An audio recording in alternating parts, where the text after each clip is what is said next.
This is Ted July, and this is Macro Photography, Part 2 of When to Focus Stack. In this video, we're going to talk about how to determine if focus stacking is necessary, how many photos should you use when you focus stack a macro shot, methods to focus on each slice, and alternatives to focus stacking. So, in the former video, we looked at a situation where we had a background that was going to be very close to our subject, and then we had to make a decision as to whether or not we were going to use the larger aperture, bigger hole that would give us a blurred background, but the problem would be then we would not have very much of our subject, the flower, in focus. As an alternative, we could use a lot smaller aperture and get more of the flower in focus. But if the background was fairly close, then we would end up with too much detail and it wouldn't set the flower off from the background. So here we have a graphic that shows one side of this situation. We use a small aperture, in other words, a very small hole size, a big number, and we have lots of depth of field. This blue part right in here actually is what might be in focus with a fairly small aperture, something like an f22 or an even an f16, or even larger than an f22.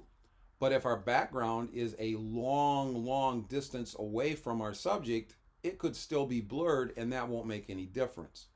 On the other hand, if our background is fairly close, a foot, a couple of feet or so away, and we use that same small aperture with lots of depth of field, then all of a sudden that background becomes very much in focus, and we don't get the bokeh, we don't get the separation, and the shot doesn't stand out as good as it was, as good as it would have if we would use a different aperture. So this would be an example maybe if we tried to use an f22 with a close background, where the background is in focus. So the alternative to this is to take multiple shots. So in this situation, we've kept the background close, and we've decided maybe to open up our aperture from an f22 down to an f11 or an f8, and maybe at that point we would only need a couple of shots. This blue rectangle here would be one plane, this would be the second one. So going back in the distance, we would have maybe a shot that would be focused towards the front, and then a shot that would be focused somewhere in the middle, or just perhaps past the middle, and take more than one shot, still get a relatively unfocused background, but get the flower or the subject in focus. So the questions that we want to ask and kind of discuss here are, how close is your backdrop to your subject? That's important. How much blur, how much bokeh do you want your background to have? Now that's a personal choice. I like mine so that when my close-up photos are all done, I like the backdrop to be pretty much out of the picture, so you just don't see it. But that, like I said, that's a personal choice. How close to your sensor or your film plane is that to your subject? How close is your sensor or film plane to your subject? The length in millimeters of your lens, of course, the longer the lens, the more telephoto your lens is, the less that you have in focus at any given aperture. And then the magnification you want. How close are you actually getting to your subject? Because the closer you are to your subject that you have to focus, the smaller those slices are, the smaller of the plane of focus, so you have less in focus from front to back. Your depth of field, in other words, is very shallow if you get, the closer you get. So the things that you have to consider in camera settings would be, if you want a lot of bokeh, which, like I said, I do, then you need to match the aperture size and the distance of the background that it is from your subject. So you may be able to use a very small hole size to get more in focus if your background is very far away. But that doesn't usually happen in outdoor flower photography.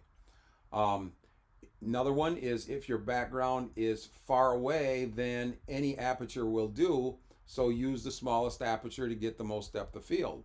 But the closer your camera is to the background, the larger your aperture should be if you want a blurred background.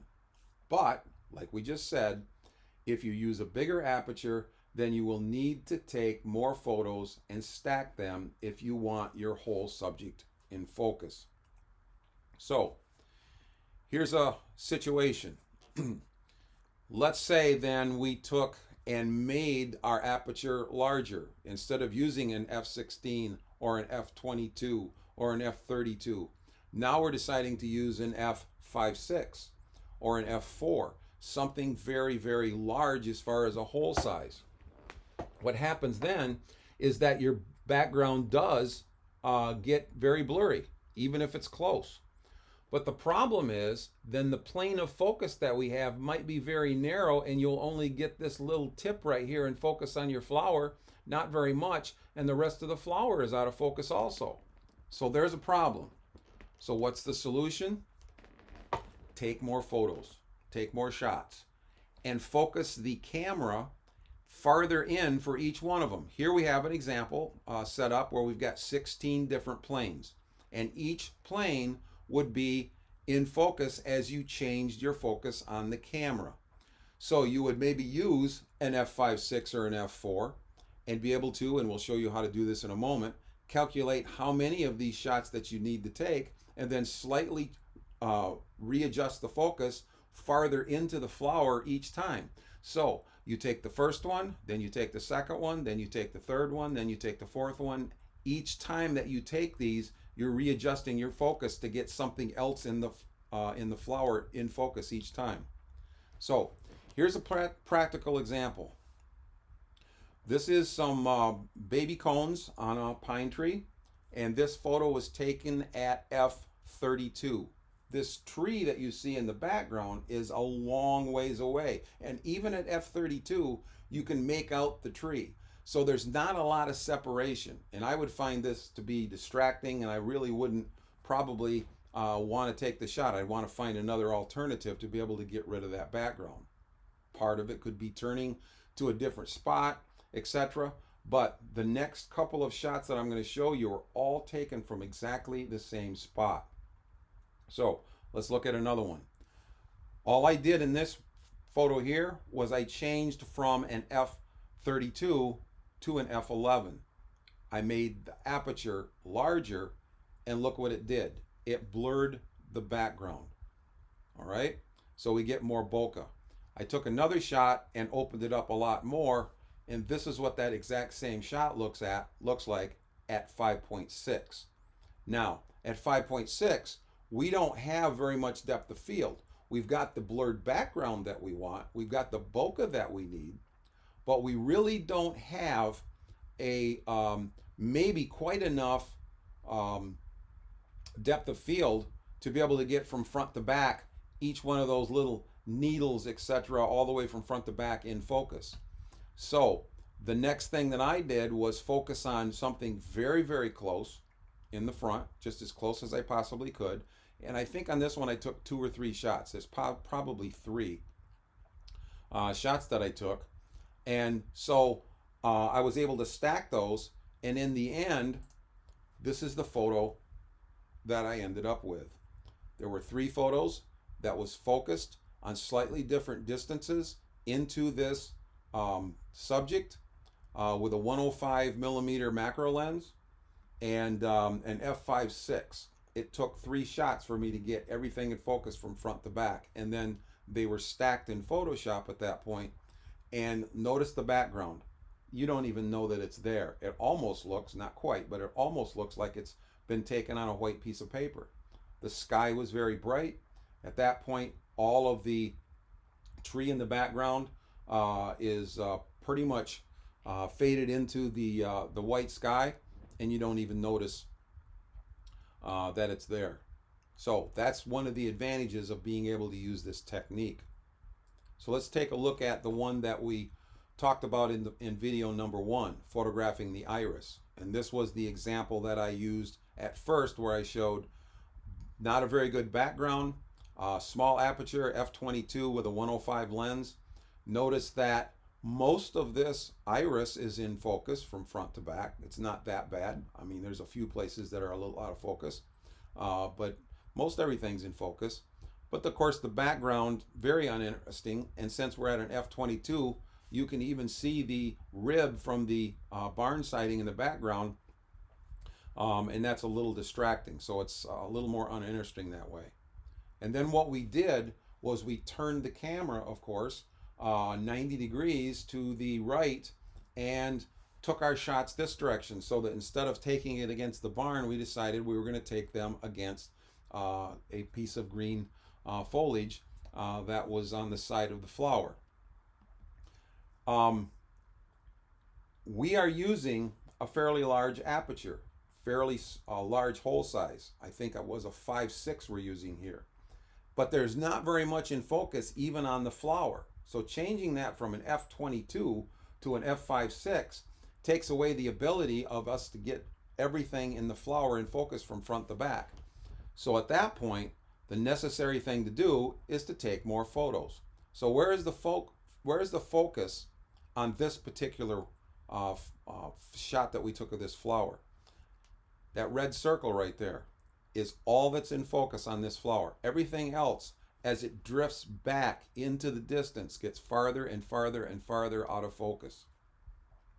So the next thing was to take a shot that's focused just a little bit farther in, and a little bit farther in, and a little bit farther in, and a little bit farther in.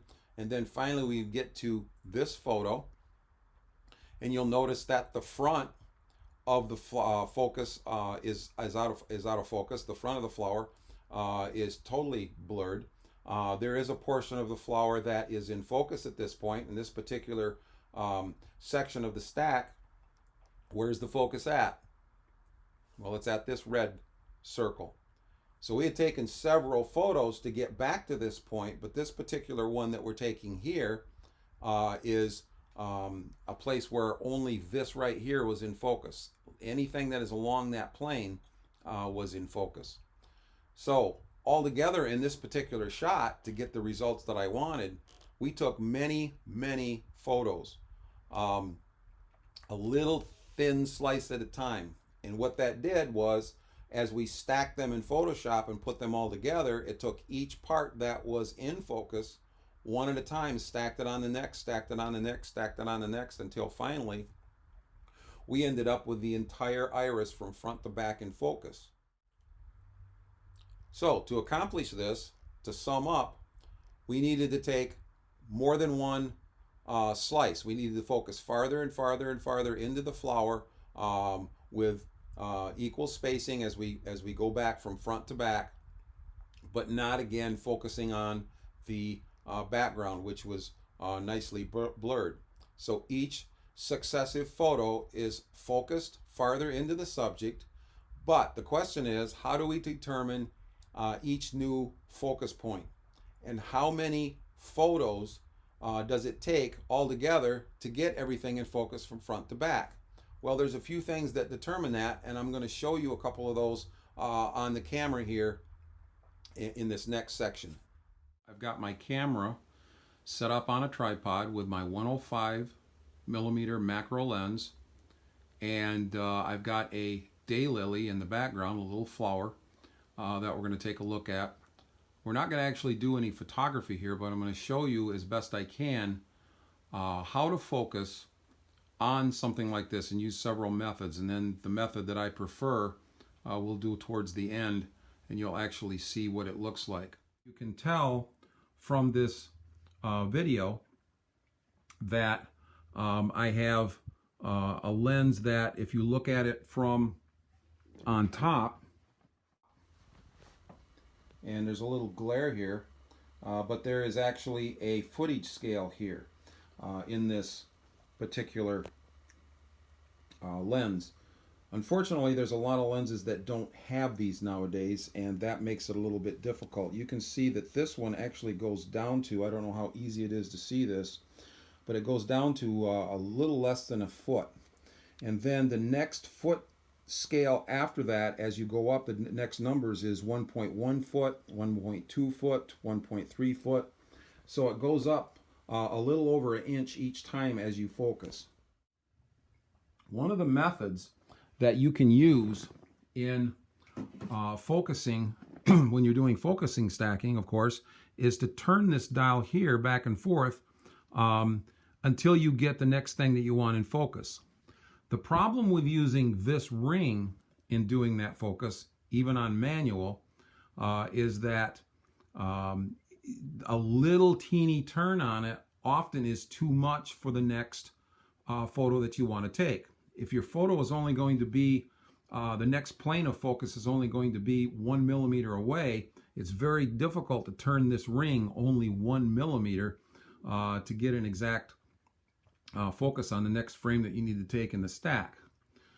So that there's other methods. Now, some people would just take and maybe use autofocus.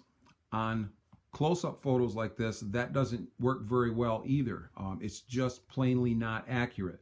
So the two methods that I just mentioned, focusing with the ring or refocusing in manual in live view, work very well if you're doing landscape photography, because you only need 2, maybe 3 usually at the most photos, and your focus is going to be in a landscape photo pretty far away, 10 feet, 20 feet, or even in like 50 feet into the photo is where your next shot might need to be taken.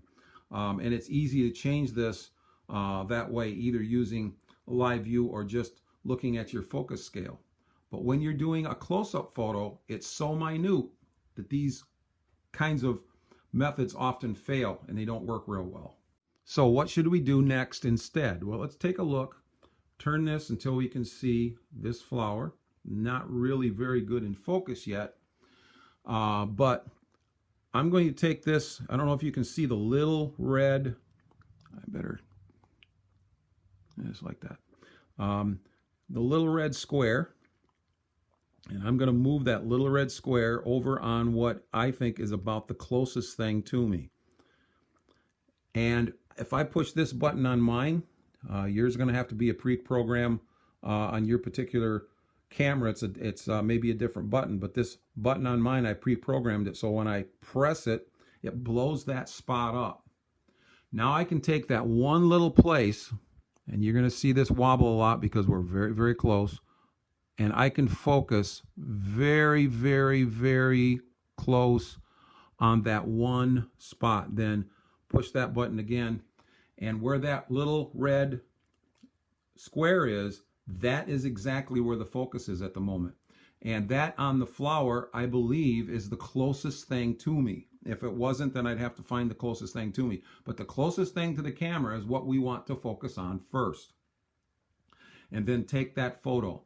And that will make sure that the first plane of focus is done correctly. Now, when I say plane of focus, I mean almost like a sheet of paper. I got one right here in front of you. And if I take this right here, this one sheet of paper, and I stick it into this photo right here and put it right up close to where that one little place that I focused was, that is all that's in focus. Now the thickness of that paper depends on a lot of things, and we're going to go over that next. But the thickness of that paper is actually rather important. That one sheet of paper is one plane of focus. And I'm going to move that plane of focus farther and farther and farther and farther and farther away from the camera until I've gotten all the way from the front to the back of everything that I want to be in focus. In this case, it would be all the way down inside of the flower as far as we can see. Way down on the inside is as far as we would need to go. So if we were to measure this, say with a ruler, we would probably be talking from front to back approximately 2 inches, maybe less than 2 inches from front to back. We'd have to compensate for all of that distance from front to back in order for us to get everything in focus. Now I'm going to switch the camera around to its side so you can see it from a different angle. and I want to show you something slightly different. What I've got this camera setting on is called a focusing rail. And this is much more accurate as far as moving our focus into the photo. You can see right now we had it set so that it was on what was closest in the particular photo, and at this moment we have it set at 4 and 1, 2, 3, like 4.5 centimeters in this direction. In order for me to take the next photo, it may be as simple as taking and moving this platform a millimeter closer. You probably didn't even see it move. But we change that 1 millimeter, we could take another shot. Change it another millimeter. Take another shot. Change it another millimeter. Take another shot. So as we turn this dial closer and closer and closer and closer and closer, you can see it move now. Each time we take a shot, Photoshop will be able to take all of those and stack them. Even though the camera is getting slightly closer each time, it will still take account of those, stack them, and put them on top of each other and make a end result that looks very good. We just have to know the distance that we have to travel from front to back to get everything in focus. So let's say that this was our distance right here from front to back. That means that wherever we started out, say up in here someplace, we would have to move on this mark until we were back that distance, an inch, 2 inches, maybe even up to 3 inches of distance. We would have to take that many photos a little bit and a little bit and a little bit at a time, turning between each photo until we went from where it was here to where it was back here as we move forward. And then there would be enough shots to stack. Now this might mean that you want to pull your camera back slightly, maybe an inch or two, away from your subject initially, so as the camera travels forward, you're not running out of subject. And Photoshop does a marvelous job of stacking these even when they're on a rail going forward, the camera's moving forward like this. So that is the various ways. You could do automatic focus, but that doesn't work very well at all. You could do manual focus and turn this ring here. Unfortunately, you can't turn it, sometimes you can't turn it minutely enough to be able to get to the next focal plane that you want. And you could use the live view in the back. I have done that. That will work, but you have to pick points that are very close together in order to do that, and that is difficult. So the best way is, if you have something like a focus rail, is to be able to move it on these little marks that are very precise, however many marks that you need each time, until you get enough photos to have everything sharp and focused from front to back.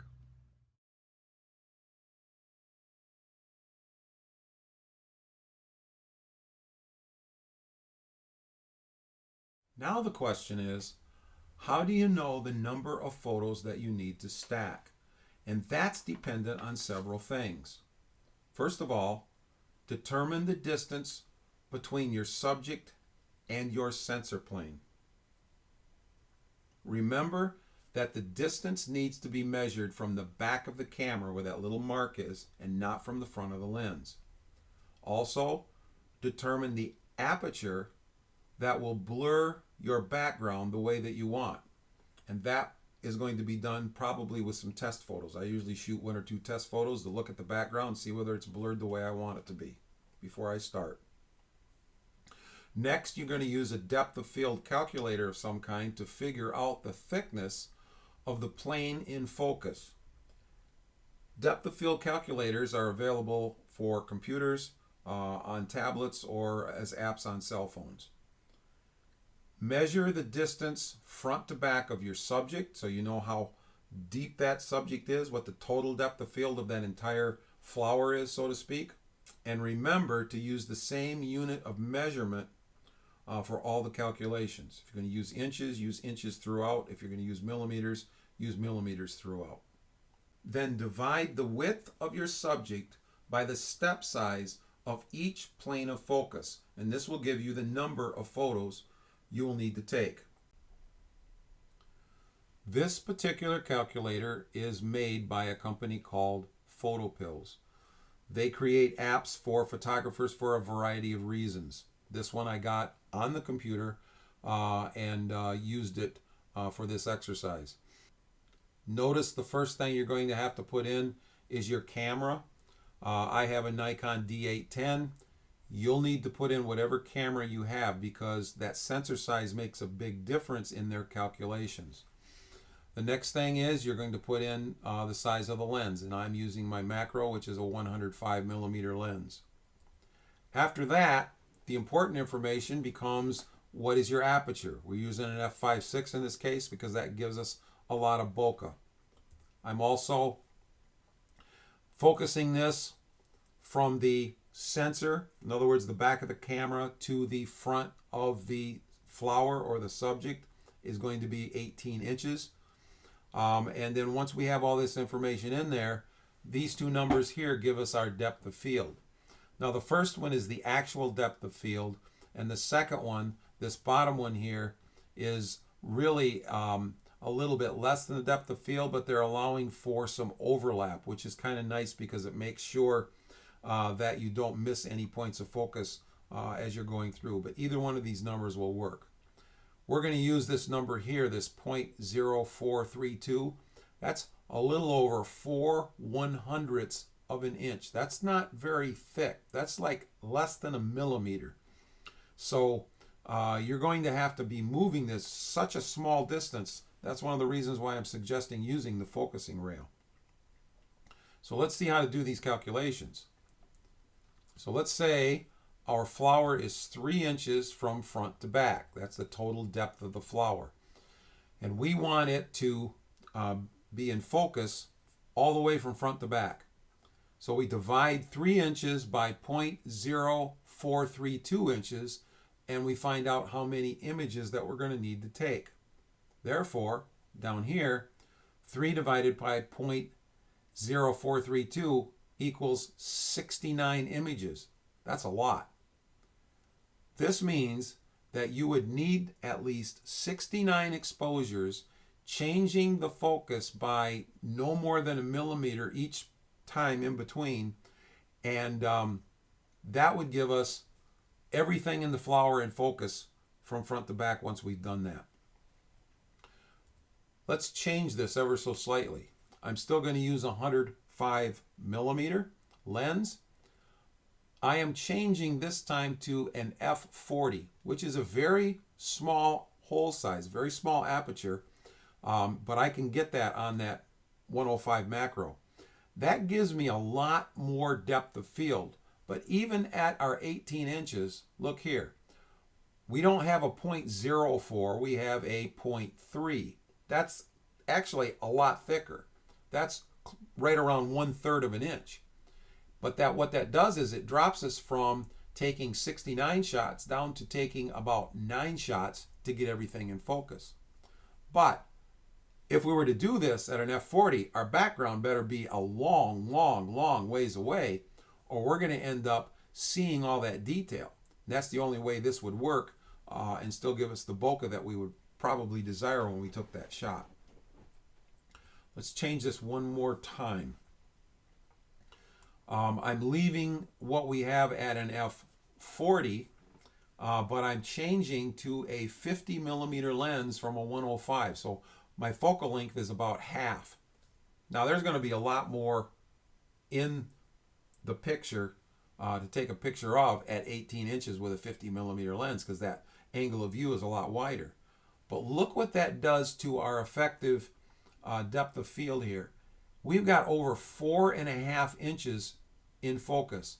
Therefore, that 3-inch flower would be totally in focus at that point. Now, I show you these 3 extreme examples to let you know a couple of things. First of all, the lens makes a big difference as to how thick that depth of field is going to be. Also, at the same time, the aperture makes a huge difference. So if you're going to use a very small aperture like an f/40 or an f/32 or an f/22, you'll get a lot more in focus, but you'll also get the background in focus. On the other hand, if you use something like an f5.6, your background won't be in focus, but you will not have very much in focus on your subject, on your flower either, and you'll have to take more photos to get all of it in focus and then stack them later. Let's look at an alternative. Not every part of a close-up photo needs to be in focus. Sometimes we can use something called selective focus. Many times selective focus techniques can make a better impact. Focus only on the most important part of the image and let the rest of the image go slightly out of focus. That's how selective focus works. You select what you want in focus, let everything else be out of focus. Selective focus, if used correctly, can make for a very interesting photo. And I'm going to show you a couple of examples. This hibiscus was taken at an f11 with a 105 millimeter lens. Look real close, and there's not very much of this photo that's in focus. The only thing that is tack sharp is the stigma that is on the end. Those 5 little reddish orange things up here on the end are the only things that are actually tack sharp in focus. Everything else is slightly out of focus, and sometimes even more than slightly out of focus. But the combination of focusing only on this stigma and placing them at the left 1/3 line of the image draws the viewer's eyes to that particular part of the image. And the style, which is this long thing that the stigma is on, is used as a leading line to get your eyes there. So this image has some impact, even though that it is not totally in focus, because the main subject of this is not the flower per se, but the stigma. Here's another example. We have a set of 4 rosebuds. We have quite a small aperture, so we've got a fair amount of depth of field, except for we're using a 105 millimeter lens, and we're focused very, very, very close to this one front rosebud. So that depth of field goes down quite a little bit as we get closer and closer like that, even though we're using a smaller aperture. But the idea was to put the focus and the emphasis on that main rosebud and look at the other ones behind it. They are there for accent, they're there for the mood of the shot, so to speak, but they are not the main subject, so your eye doesn't stay there. Your eye comes down and actually tries to look at the thing that's in focus, which is that one larger rosebud. The 3 satellite buds are beginning to go out of focus, and the background, of course, is just totally gone. It was in the distance, it was very dark, so it was like taking these against a black backdrop. I hope you've enjoyed this video, and thank you for watching.